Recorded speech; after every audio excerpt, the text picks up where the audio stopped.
பேசு. வண்டி லிட்டருக்கு எத்தனை கொடுக்குது? ஐயோ ஏன் வாயில வாங்கி ஊத்திக்க போறியா? உன்னை பெரிய மனுஷன் மதிச்சு கூப்பிட்டதுக்கு எதையாவது பண்ணு. இவன் என் பொண்ணு. ஹாய். ஹாய். இங்க ஏதோ ஐகேஎஸ் படிக்கிறாளா? இங்க ஏதாச்சும் பக்கத்துல? ஐஏஎஸ். ஓ, அதுக்கு எக்ஸாம் பக்கத்துல கொஞ்சம் டிராப் பண்ணிடுறீங்களா? எங்க போனோம்? தாம்பரம்.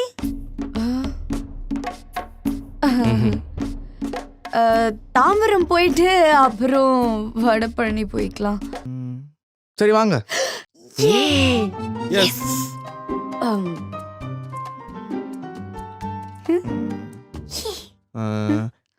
இப்போ நம்ம தாம்பரம் போனோமா இல்ல வடபழனி போனோமா அக்கா?